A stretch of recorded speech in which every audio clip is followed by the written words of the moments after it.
हर खबर पर होगी आपकी पकड़। डाउनलोड कीजिए एबीपी लाइव ऐप। देखिए, एबीपी न्यूज ने एक बेटी को अपनी तरफ से न्याय दिलाने की कोशिश में कोई कसर नहीं छोड़ी, लेकिन फिर भी ऐसे प्रदर्शनकारियों को अगर हमसे कोई शिकायत है तो वो एनबीए से हमारी शिकायत कर सकते हैं। एबीपी न्यूज देश के नामी गिरामी 70 चैनलों के साथ न्यूज ब्रॉडकास्टर्स एसोसिएशन का सक्रिय सदस्य है। हम एनबीएसए की बनाई आचार संहिता और निर्देशों का कड़ाई से पालन करते हैं। ऐसे चैनलों से सावधान रहें जो रेगुलेटेड नहीं है। एनबीए का सदस्य होना खबरों की प्रामाणिकता की गारंटी है। साल 2020 में आखिर क्यों याद आ रही है 2012 की?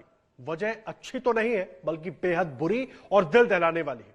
2012 में दिल्ली में हुए निर्भया कांड ने पूरे देश को जगा दिया था। अब ऐसा ही कुछ हुआ है हाथरस में, जहां रेप पीड़ित लड़की की मौत के बाद पुलिस ने बिना परिवार को शव सौंपे अंतिम संस्कार कर दिया। पूरा देश इसके खिलाफ सड़क पर खड़ा हो गया। आखिर क्या फर्क आया है अब तक 2012 से 2020 में? मैं इस वक्त उत्तर प्रदेश के हाथरस के उसी गांव में मौजूद हूं, जहां एक लड़की के साथ ऐसी बेरहमी हुई कि 15 दिन तक जिंदगी और मौत से लड़ते लड़ते आखिरकार उसने जिंदगी को अलविदा कह दिया। उसके जाने के बाद मानो जैसे एक सवाल खड़ा हो गया हो। सवाल ये कि 8 साल पहले निर्भया की मौत के बाद से अब तक क्या बदला? मैं इस वक्त जो 2 तस्वीरें आपको दिखा रही हूँ, ये तस्वीरें मेरी सहयोगी प्रतिमा मिश्रा की हैं। एक तस्वीर है 2012 की, जब दिल्ली में निर्भया कांड हुआ था, और एक तस्वीर है साल 2020 यानी आज की हाथरस में हुए उस बलात्कार के मामले में भी ठीक वैसे ही मानो खिलवाड़ हुआ हो। तब से अब तक क्या बदला? जी बिल्कुल, वो लड़की जब तक जीवित थी कुछ लोगों ने समाज के उसका अपमान किया। जब उसकी मौत हो गई तो प्रशासन ने उसका आखिरी सम्मान तक उससे छीन लिया। रातों रात प्रशासन ने उस बलात्कार पीड़ित लड़की की लाश जला दी। इस घटना से पूरा देश गुस्से में आ गया। हाथरस के उस गांव तक एबीपी न्यूज को पहुंचने से दिन भर रोका जाता रहा। जब ये सब हो रहा था, उस वक्त जहन में बस एक ख्याल कौन था। 8 साल पहले 2012 में दिसंबर की एक सर्द रात में एक लड़की के साथ ऐसे ही सामूहिक बलात्कार कर उसे सड़क किनारे फेंक दिया गया था। तब पूरा देश सन्न रह गया।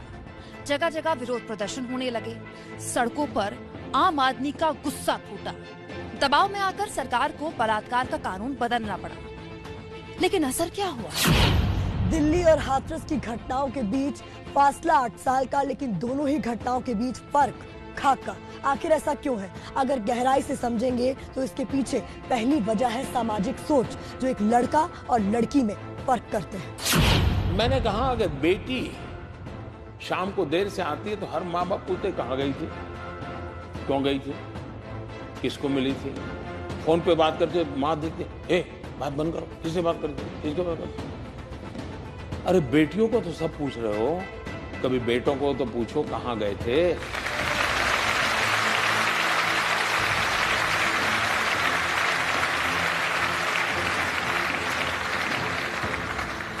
ये बात मैंने लाल किले से कही। बलात्कार की इन घिनौनी घटनाओं के पीछे दूसरी वजह होती है राजनीति, जो ऐसे मामलों पर पर्दा डालने का काम करती है, जैसा कि हाथरस में हुआ। जितनी झूठ बोल सकती है झूठ बोल रही है, जितनी तरह का कर्म कर सकती है कर रही है।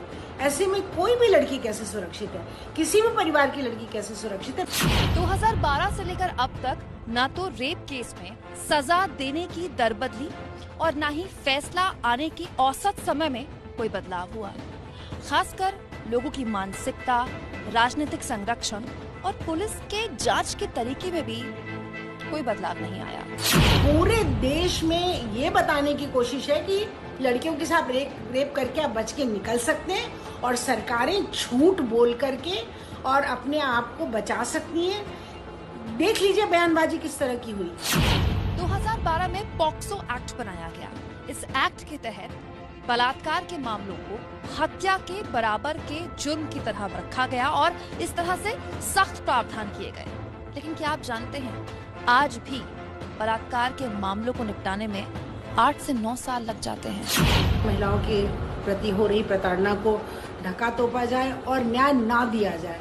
ये प्रयास ज़्यादा है बजाय इसके कि जो लोग इस तरह की घटनाएं कर रहे हैं उन लोगों को सख्त से सख्त सजा दी जाए। जो एक इम्प्यूनिटी का माहौल है कि आप कुछ भी करके बच सकते हैं। 2012 में भी एविडेंस एक्ट बहुत कमजोर था, आज भी कमजोर है। तब कहा गया था कि रेप पीड़िता को बयान देने और क्रॉस एग्जामिनेशन के लिए बार बार अदालत में नहीं आना होगा, लेकिन इसमें कुछ खास बदलाव नहीं आया है। 2001 में देश में फास्ट ट्रैक कोर्ट की संख्या 1000 थी, जो 2019 में घटकर 519 ही रह गई। कुल मिलाकर देखें तो देश में बलात्कार की घटनाओं पर रोक लगाने के लिए सिर्फ सख्त कानून की ही जरूरत नहीं है, बल्कि जरूरी है प्रशासन के रवैये में बदलाव हो। कानून का डर बना रहे, इसके लिए जरूरी है कि सरकारें ऐसे मामलों पर पर्दा डालने से बचें और सामाजिक तौर पर इन मामलों में बदलाव की शुरुआत होगी घर से। पिछले 8 सालों में रेप के खिलाफ कानून जरूर सख्त हुआ है, लेकिन इस कानून पर सख्ती से अमल होना अभी बाकी है। हाथरस की घटना ने एक बार फिर यह साबित कर दिया है, जिसने एक बार फिर 2012 की याद दिला दी है। बिहार में गठबंधन बचाने की कोशिश में जुटे बीजेपी को बड़ा झटका लगा है। लोक जनशक्ति पार्टी ने विधानसभा चुनाव अकेले लड़ने का फैसला ले लिया है। एलजेपी ने साफ साफ कहा कि वो बीजेपी के तो साथ है, लेकिन नीतीश के खिलाफ है। एक रिपोर्ट से समझते हैं कि चिराग के अलग हो जाने से बीजेपी जेडीयू की रणनीति पर क्या असर हो सकता है।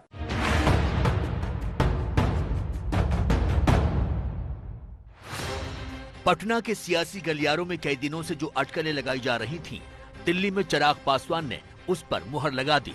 चिराग पासवान ने विधानसभा चुनाव में अकेले जाने का ऐलान कर दिया। एलजेपी संसदीय बोर्ड की बैठक में जो फैसला लिया गया, उसे आप भी ध्यान से देखिए। एलजेपी संसदीय बोर्ड का फैसला क्या है? राष्ट्रीय स्तर और लोकसभा चुनाव में बीजेपी और एलजेपी का मजबूत गठबंधन है। राज्य स्तर और विधानसभा चुनाव में गठबंधन में मौजूद जेडीयू से वैचारिक मतभेदों के कारण बिहार में लोक जनशक्ति पार्टी ने गठबंधन से अलग चुनाव लड़ने का फैसला लिया है।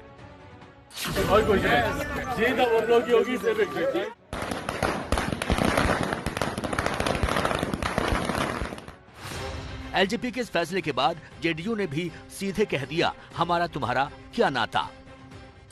एलजेपी कब हमारे साथ थी? आज तक हमने उनके साथ चुनाव नहीं लड़ा है। हम शुरू से कहते आ रहे हैं, ये बीजेपी का काम था कि उनको कैसे समायोजन करना, नहीं करना। बीजेपी नहीं कर पाई। बिहार में पहले चरण का 28 अक्टूबर को चुनाव है। पहले चरण के लिए नामांकन की आखिरी तारीख 8 अक्टूबर है। मतलब बस 4 दिन बचे हैं और अब तक एनडीए में सीट शेयरिंग का फॉर्मूला तय नहीं हुआ है। अब सवाल ये है कि जहां एलजेपी अपना उम्मीदवार जेडीयू के खिलाफ उतारेगी, वहां बीजेपी क्या करेगी? ये कैसा साथ होगा कि राष्ट्रीय स्तर पर दोस्ती, लेकिन बिहार में गठबंधन उम्मीदवार के खिलाफ? जो आज फैसला लिया चिराग पासवान जी ने, ये बताने के लिए बिहार की जनता काफी है कि आखिर पर्दे के पीछे ये खेल कौन कर रहा है। आदरणीय नीतीश कुमार जी से अपना पुराना हिसाब किताब आदरणीय नरेंद्र मोदी जी चुकता कर रहे हैं। चिराग पासवान जी के चिराग की लौ को बढ़ा करके बीजेपी चाहती थी कि पहले पासवान और हम के सीटों का फैसला हो जाए, उसके बाद बची हुई सीटों पर 50-50 के फार्मूले पर बंटवारा हो। लेकिन जेडीयू का फार्मूला था कि वह पहले बीजेपी के साथ सीटों का समझौता करेगी, उसके बाद बीजेपी अपने कोटे से एलजेपी को सीट दे और हमको जेडीयू अपने कोटे से सीट देगी। इसके पीछे वजह यह थी कि एलजेपी को ज्यादा सीटें देने के बाद बीजेपी कम सीटों पर चुनाव लड़ती और उसके बड़े भाई बनने की उम्मीद भी कम हो जाती। हालांकि बीजेपी ने गठबंधन को बचाने और चिराग को मनाने की पूरी कोशिश की, लेकिन ऐसा हुआ नहीं। एलजेपी के अलग हो जाने के बाद बीजेपी 122 सीटों और जेडीयू 121 सीटों पर चुनाव लड़ सकती है। वहीं महागठबंधन में सीटों का बंटवारा हो चुका है। आरजेडी 144, कांग्रेस 70 और लेफ्ट 29 सीटों पर चुनाव लड़ेगी। जेडीयू और एलजेपी की तल्खी का अंदाजा इस बात से लगाया जा सकता है कि रामविलास पासवान के बीमार होने की बात जब नीतीश से पूछी गई थी, तो उन्होंने इसकी जानकारी होने से ही इनकार कर दिया। रामविलास जी काफी बीमार है।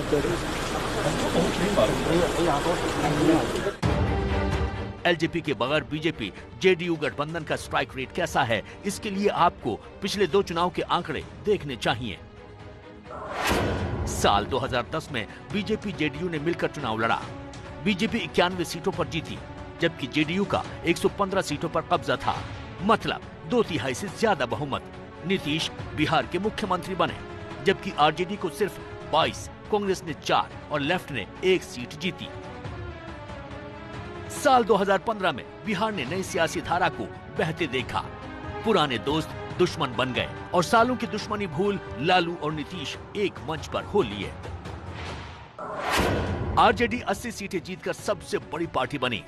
जेडीयू ने 71 सीटें जीती, जबकि बीजेपी 53 सीट पर सिमट गई। कांग्रेस को 27 सीट मिली तो लेफ्ट को 3। लालू की मदद से नीतीश मुख्यमंत्री तो बन गए, लेकिन पार्टी को नुकसान हुआ। बीजेपी भी घाटे में रही। अब दोनों एक बार फिर साथ हैं, लेकिन इस बार 15 साल की एंटी इनकम्बेंसी का खतरा भी है। एक भी कारखाना नहीं खुला 15 साल में। शिक्षा के नाम पर कोचिंग चलवा रहे हैं। शराब भी बंदी हो गया, लेकिन फिर भी चुपके से शराब बिकवा रहे हैं। क्या किया इन्होंने? बीजेपी जेडीयू को नीतीश और मोदी के नाम और काम पर भरोसा है, लेकिन बिन चिराग क्या एनडीए की रोशनी कम हो जाएगी? इसका फैसला तो 10 नवंबर को ही होगा।